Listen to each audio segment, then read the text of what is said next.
Grant Dalton, then the boss of Team New Zealand, spoke to him in a video call this morning. He has asked that we play this whole interview unedited, which we've guaranteed. All we've done to it is cut a break in the middle of it. It's 30 minutes long. The first piece is about 17 minutes. We'll take a little break for a breather, stretch your legs, come back, and we've got the second bit. If you can't hang around and listen to the whole thing, we're going to put it on our social media platforms. But phoning him in London, I didn't even know he was over there. The first question is just simply to say, hello, mate, what are you doing exactly over in London? Well, I'm basically working on the America's Cup. It's early in the morning here, fairly normal for me. And it's just on. It's really on at the moment. Probably as busy as I've ever been, that I can ever remember, actually. We've got lots to talk about. We might as well get stuck straight into it. How early did you know that this was going to be leaving our shores? Not really until the end of the negotiation period with the government. And even then I didn't. It was always our desire to have the Cup in New Zealand. I think it's one of the great misunderstood points that there seems to have been this belief that for some reason we wanted to take the Cup away. If you just think about it just logically, why the hell would we want to? It doesn't make any sense. And really up until the end, although to be fair, probably by Christmas, the Christmas just gone, I thought, well, I just don't know how this is going to happen. And the reason I say that is because in about November, I had a meeting, or myself, Kevin Shoebridge, and a couple of us had a meeting with three fairly significant doyens of not only Auckland, but of the country. And each one of those guys could afford it on his ear. By world standards, they're recognised financially, if you like. And I explained exactly how it all laid up in terms of the financial commitment to try and keep the Cup in New Zealand, and even more than that, to actually try and win it, which is in the end actually why we exist. Right at the end of the conversation, one of them looked at me, and this guy could afford to do this, and for no reason, he wouldn't do it, but he could. And he said, "There's no way in bloody God's earth you're going to fund that here." And at that point, I went, you know what? There's three of the guys here that could. They don't want to, and why should they want to? It wasn't that sort of meeting. But at that point, I thought, I don't know how we'll do it. So when you're talking numbers, if we look last time, the government gave 140 million or something, and the council gave 110 million. If I'm just doing Marty, I'm going to stop you right there. I'm really going to stop you right there, mate, because that's exactly what is wrong with this conversation about the government gave us 140 or 200 or God, pick a number. The government gave us money for the event, to run the event as though it was the World Cup of Rugby or whatever. They didn't give us any money, the team. The money that they put in was put into infrastructure. Now, was the infrastructure necessary to have the America's Cup? Absolutely. But the infrastructure still exists long after you and me are gone. The government put in money to run an event called the America's Cup. The team did not benefit from that. And that is, these numbers get flown around all the room the whole time, and they're just not right. Well, when you're talking about, so Barcelona make a bid, when they give you that pile of money, are they giving you money to host that event in Barcelona, or are they giving you money to prepare Team New Zealand for the America's Cup, or is it a combination of both those things? It's a combination of both of those things. So the number that's been bandied around is about 125 million Kiwi, and it's about exactly right. Now, within that number is a hosting fee. Let's divide the two things up. You got the event cost to run the event on the ground, and then you've got what we asked for with these bids overseas, a hosting fee. And the hosting fee is money that effectively they're paying for the right to have the America's Cup in Barcelona. And that money goes 150% directly into the team itself to help fund the team. So in New Zealand, and people remember this number that I always said, we're about 50 million short, even assuming that I can raise another 80 million in sponsorship, and with the money that was promised to run the event. None of that money included the hosting fee. And so without the hosting fee, I couldn't see it was even possible for me to be able to raise enough money to keep the team there. When it comes to the hosting fee itself, so and it comes to you. So just put us more in a ballpark. So you said you were 50 million short. You seem to be okay to talk about the figures. How much does it cost to get this team ready to win this again? Broadly, is it 100 million? Is it 200 million? Well, no, the number's been talked about quite openly in New Zealand. The team itself, the total number, event and team, 200 million in New Zealand. The team, 120 million of that. The event, 80 million of that. Now, if you break that down, and let's just break it right down, okay, to what was actually on offer. The government said, we'll put in 99 million. Well, it wasn't 99 million. It was actually 31 million in cash. Now, I mean, and I understand it's a huge sums of money, okay? So don't get me wrong. I mean, I know there's bigger problems in New Zealand and in the world than the America's Cup, but just so we all got it in perspective. The government money was actually, and council effectively, who weren't putting in any money, but they were combining themselves, was 31 million. So how do you get from 31 to 99? You include the salaries, for example, of the people within the government and within the council who would be involved in some shape or form in the Cup. People we would never meet, people we would never see. People would, if we ever had to see them, would be forming a committee to make our life difficult. So the difference between 31 and 99 is completely irrelevant to us, of no interest. So let's just start on that 31. So now you're basically 170 million short. Then along comes the Kiwi Home Defence, and they say, we'll put in 40 million.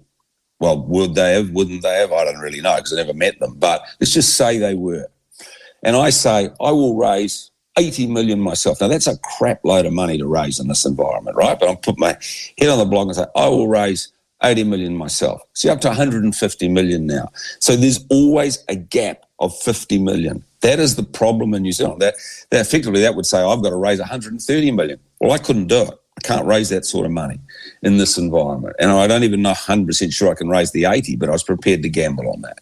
And that is where the whole thing fell over, that there was always a $50 million gap. That assumes that the 40 million Kiwi Home Defence even existed. It's a round peg, square hole. It couldn't be done.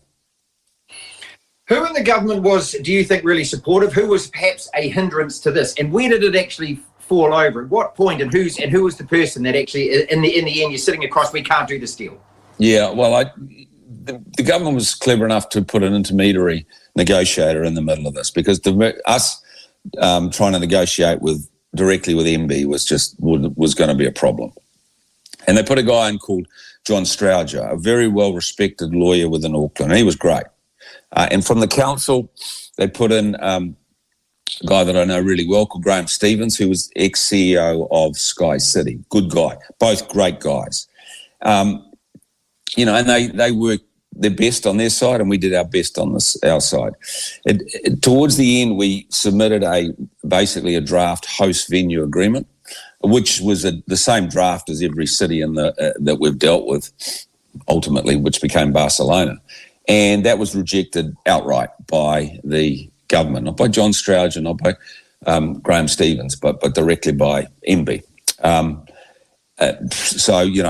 We were in pretty much in a non-negotiable position in both sides of both them and us at that point, because the host agreement, which has now been accepted completely by Barcelona, didn't even get out of the dugout in MB. When the Prime Minister says that the government is not going to be dragged into a bidding war, it's it came across that the government was covering its own butt, and also sort of, saying that you're asking for way too much or way in excess of what they can afford and what they actually want to afford. How did you feel about what she'd said and the way that came across? I thought completely reasonable. We've said all along that the bid amount that the government could afford based on far greater issues in New Zealand than the America's Cup was what they could afford, and if that's what they bid, that's what they bid. So I was disappointed that what she said publicly, but I certainly wasn't because it's been made out to make us look like the people that were greedy that tried to take the cup away. So, but I was never unsupportive of the amount. I thought that's what they can afford. That's fair. And as I say, there's bigger issues in the country than the America's Cup. But I think that, you've got to just go back to the first principles on this. We are a team that wants to win. We don't want to compete. We want to win. Frankly, I can't see the point in life if you're not trying to win. And not everybody agrees with that, but I'm a sportsman. We're a sporting team. I owe it to our guys and the team to put us in that best position that they can win. I mean, what's the point in turning up at work in one of the highest tech competitive industries in the planet and not wanting to win? And the problem is that if you're set up in any other way and you compromise on your ability to win financially, you don't just get beaten, you get destroyed, because it becomes a sort of a rolling snowball that some person, because you can't afford them or whatever, doesn't come. He'll take 2 mates with him. Those mates will take 3 other mates. And then the feeling within the team itself will be, well, we're just, what's the point? And then the thing comes apart at the seams. And we've seen that happen in 2003 to Team New Zealand. It was not going to happen with guys like me, Kevin Shoebridge, and the management of the team and the whole team itself. It was not going to happen on our watch that this team was going to be allowed to fall apart. You're conscious of the fact that even if you had been given the money, that there would have been a fair few New Zealanders, and I might have been among them myself, but right at the moment with the COVID and everything, a lot of businesses are suffering. The country needs to put money into things. Were you prepared for the fact that if you did get the money, there could have been another backlash saying, why the hell are these guys getting hundreds of millions again? Yeah, that's a really interesting question, Marty. And you're the first person that's actually ever asked me that. And absolutely, we thought about that. I mean, we're not Crimea River, right? But we were in pretty much a no-win situation. We take it offshore, we were going to get hammered. We stay on shore because we were given a lot more money, which we never asked for. But if that scenario had played out, we would have got really hammered. And if we'd just lost, we would have got destroyed. And the team would have actually been destroyed in the press, and then it would have been destroyed itself. So it was pretty much a no-win situation. So if you go right back again to first principles, what's the reason we exist? We exist to win. Then we're going to go with the scenario that gives us the best opportunity to win. And to the question, I think that there's a lot of people have said, that well, the money was available, etc. Well, I don't believe the money was available. And, the problem with that, as I say, we would have just slowly disintegrated. And, I can't, as a sportsman, and we're talking in a sports environment, why is that a good idea? I think one of the reasons that people thought that we could kind of get there and it wouldn't be able to compete, and maybe the money was there and a little bit, we could do it for less and all those things, is because we've actually won the last 2 cups quite easily. Frankly, we should have won the last one easier than we did. And I think that people have sort of lost, forgotten that the cup is one of the hardest sporting events to win on the world, because the defender has such a lot of say in the way it's set up. And next time isn't going to be any different than that. We've got 2 Formula One teams coming at us as well. So as I say, we had to put ourselves in the best position. You wear it, and you wear it personally, and it comes back to you. Is that a conscious thing? A couple of levels to this question. Do you put yourself up there as the guy that's going to be the punching bag for this so that the others don't get it? It's a Sir Alex Ferguson used to do this. He used to cop it in front of the media and protect his players all the time. Is there a bit of that going on? And also the subpart to that question is, everyone says, oh, you got a thick skin, you can handle all of this. Can you? Well, the second question first, yes, I can handle it. To the first question, it's not deliberately that I put myself forward to get hammered so the rest of the team's protected, because, they feel it too. When I get attacked, it's the whole team that's effectively being attacked. It's just, one person's up front getting hammered. So I'm sure Ferguson, to use as an example, that's a great example of the greatest manager, effectively coach on the planet of all time, I would suggest. But there's no sort of alternative. Someone's got to front it. Someone's got to front the bad news, and it falls to me to do that. It's really important that I'm not in any shape or form the Lone Ranger. This is very much a team, and we pride ourselves on that. And I think that message comes through very clearly, that we are a team and we don't compromise to an individual in any shape or form, and never will. But beside me, not behind me, but right beside me is, a bunch of key guys who filter down to the next key guys who absolutely are on the same page.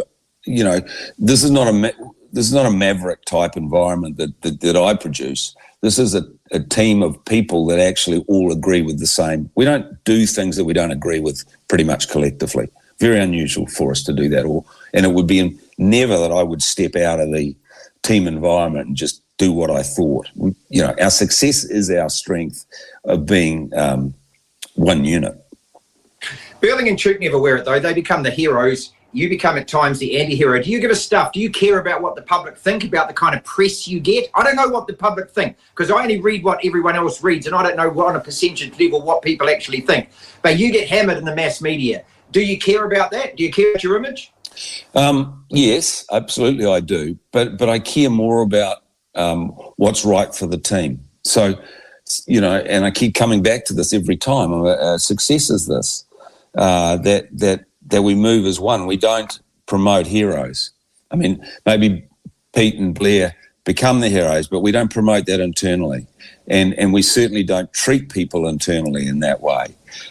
So if I have to get the clobbering for the greater good, then so be it. But as I say, I don't step out of the team culture. The decisions that I make are made in consultation with the other guys, and we move as one. Was there a chance that we could lose those two guys if we didn't go to Barcelona? If you kept it here, was there a chance that they could get picked up by somebody else? Another Coots and Butterworth happened to us? If we kept it here, we could lose them. I don't think the venue's relevant at all. In fact, I know the venue isn't relevant because the contract was signed with those guys and others. And remember, Pete and Blair are no different than anybody else as far as we're concerned. And I mean no different than anybody else prior to the decision of the venue being made. And in play right up until, frankly, the Sunday when we announced it on the Tuesday now about a month ago, or just under a month ago, Jeddah, Ireland, Malaga and Barcelona were all on the table. The decision to announce Barcelona was made 48 hours before it was actually announced. I want to ask about Saudi Arabia in a minute, because obviously, that part of the world's putting a hell of a lot of money into sport and the actual possibilities of it. Do you guys get stinking rich out of this? Again, one of the great fallacies. Look, the guys at the top of the food chain are paid well. This is a professional sport, and no one's going to cry us a river, right? I'm sure that Pete and Blair and others within the team aren't having mortgage issues. But it's an international market as well. And, in the same way that sort of soccer is. So the guys at the top are well compensated, absolutely. And so are the guys at the top of the food chain of any other sport too. No different. Back into it we are with Grant Dalton and part 2 of this interview. I'd really like to know what you think about this, if this is changing in any way at all the perception that you have of the man. As I said right at the beginning of the show, what we want to do is we want to be open, tolerant and free. Just simply, as adults, have a conversation. Ask the questions without badgering, without screaming, without ranting, without starting another hashtag or beginning a Facebook page or name calling and labelling and everything else. I was just interested to ask Grant these questions, give him the opportunity to answer them, and then let you as an intelligent audience decide what you think from here. Personally, I don't mind that the cup's gone to Barcelona. I really don't have a problem with that. I mean, look, the Auckland waterfront is fantastic. The infrastructure's there in place, and I really believe this is just a personal thing. This is just a personal opinion thing. I just think in terms of that event, it deserves to be where the eyeballs are. It deserves to be where the glitz and the glamour is. It deserves to be where the French Riviera can come to play. It can be in Athens, it can be in Rome. It needs to be in the Mediterranean. If it's going to be a player on the global stage, if it's going to create world sports headlines, it can't be in Auckland on the waterfront. As much as we all want it there, it can't be. I asked Grant about Saudi Arabia. Because as soon as you hear that, you think about the human rights abuses in that country. Mentioned amongst possible hosts, how close were they to getting this cup? Saudi Arabia were close to getting it because I think it's the future. And you know, I will never win a political debate, and I'm not even going to try to win a political debate. All I would say is that when you spend time there, or frankly, you need to spend time there before you can, you know, really, rather than just soapboxing because of any human rights issues. They are passionate about what they do. They are amazing people. They have a lot more internal reasons to do what they are doing than are visually, you know, to you and me. If you were not having been there, you would see. I'll give you an example. 34, the population, 67% of their population is under the age of 34. So as they come into the sort of Western world, if you like, as they open their borders, as they start to promote tourism, they're also got to engage the younger population themselves into sport. They have 5 pillars. And this is at government. Horse racing, no surprise there. Soccer, no surprise there. Motor racing, well, we've seen, you know, that manifest itself. The other 2 are really interesting. E-sport and water sport. Okay. So those are the 5 pillars that the kingdom is investing in. Well, guess which one we fit into? You know, as an organisation and as a sport. So make no mistake, Saudi's coming. And you know, water sport, because the Red Sea is the most amazing place. It's the most unexplored, amazing coral reefs, the whole bit on the planet. They're coming, and, you know, you better get on board, because most sports... The interesting thing about this is that the position that we were in, and with a choice of cities, is the position that a lot of other sports would do anything to be in that position. So I felt it was a pretty amazing position, you know, that we had choices to make. Golf's another one, of course, the Saudi Golf League. It's not, but Marty, it's not a pillar of the government. This is the important point to understand, and this is kind of, again, one of the misunderstood things.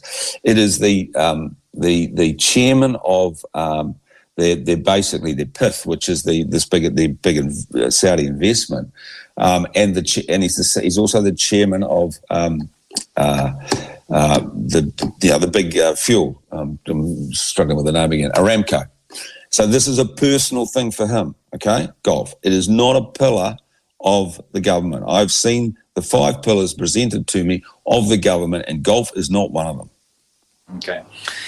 You know, do you understand that, you know, that people feel here that, look, you know, since 1987, since then the government has invested. I mean, we don't know how much they've invested because it's all, you know, actual equations and things, but do you feel that people have a kind of a sense that, hell, we paid for this, we deserve to have it here? That was this one question I was meant to ask you before when we were talking about this. I just want to go back to that. Do you understand that kind of perception people have?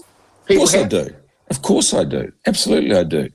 You know, I mean, we don't need to investigate what those real numbers are, but I've heard some just ridiculous numbers put out there to fit other people's narratives. It's just mind-bogglingly stupid numbers. And of course I understand the feeling. And of course, and I come right back to the start and say, it's not our intention to wake up in the morning and say, screw this, let's take the America's Cup somewhere else. Why the hell would it be?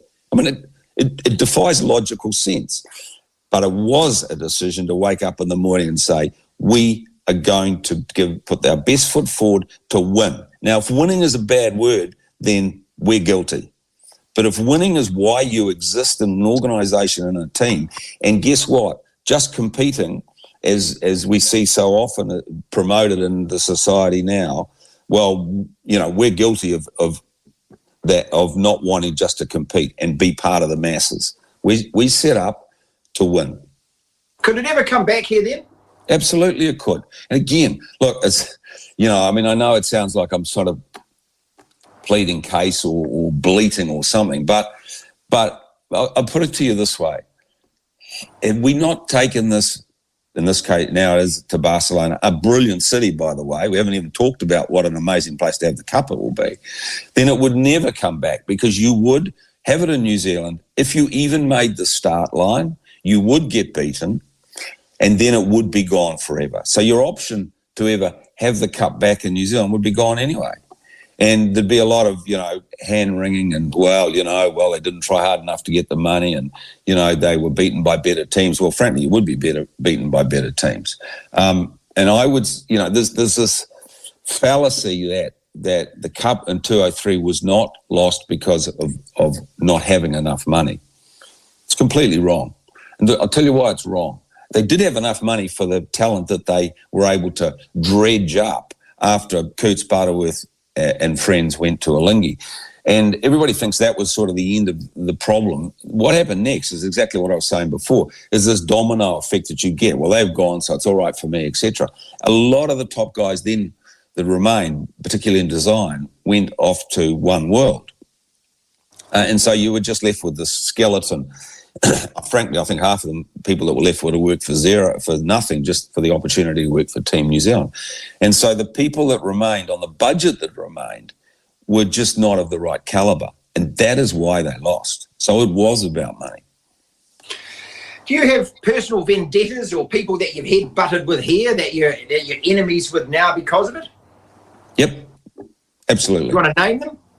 No, I don't. But absolutely, there were things done that will never be seen and really never even been talked about, unless there's one day a tell-all book, which frankly doesn't interest me, that have said things towards the team. About me, it doesn't really worry. That are just fabricated and false to create, and to support their own narrative. And maybe that's the game. I mean, the America's Cup's a funny old game, right? The poison chalice. It does things to people. We've seen that over the years. I mean, it's the oldest sporting trophy in international sport. I mean, it's seen some of the greatest names in industry in the planet. Vanderbilt, Sopworth, Lipton. I mean, the names are amazing. And it does things to people. I don't know what it is. And it's burnt a lot of people, burnt a lot of people. And I mean, wealthy individuals from around the world have been burnt by the cup and the allure of the cup and misunderstanding the cup. A lot of people compete in the cup for a long time. They never really understand it and what it takes to try to win it, and this sort of attitude you've got to take to the table.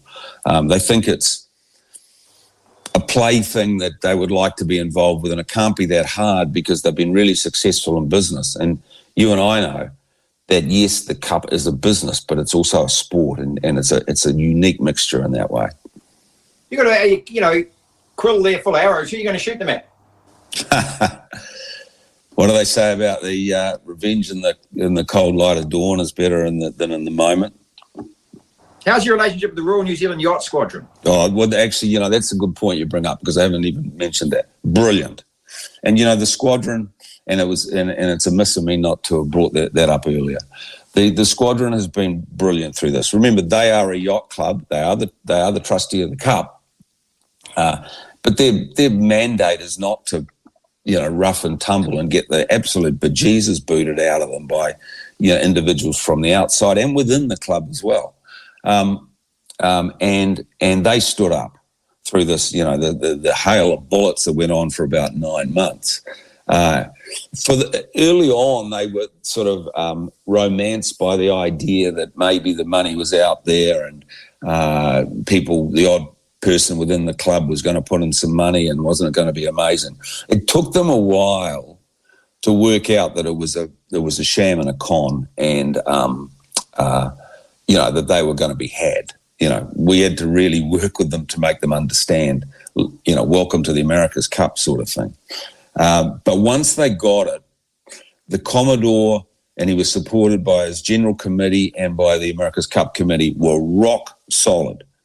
And we were discussing and talking with them daily, damn near, and working with them. And so that relationship, as a result of the last 9 months, is, I think, probably stronger than it's ever been since the Cup was, originally won in 95. Remember that they've not always been the cup that's challenged. Sorry, the yacht club that's challenged for the cup. Faye went with his Mercury Bay Boating Club, but whatever the hell it was called, and whenever the hell it was, I can't remember, 89 or something, 88. So, they haven't always been there, but, I have only amazing things to say, as all our organisation would say, about the relationship and the strength of the relationship with the club. What happened to the legal stuff? You received a whole lot of letters and stuff. Did that all just die away in the end, did it? Yeah, well, I haven't had any more, and who knows? Who knows? That certainly doesn't worry me. A couple of questions here about the event. The nationality rules, how are they going to affect, and do they affect us in any untoward way? Certainly not in any untoward way. There's a belief that we have as an organisation that, that the deed of gift, the governing document, promotes national teams or sailed by nationals. And if you look at history, Australia 2 versus Liberty, the greatest cup of all time when Australia 2 won it, that was an Australian team versus an American team. If that had been a boat from Australia with a bunch of people from all over the place, and America being the same, I don't think it would have had that same intrigue.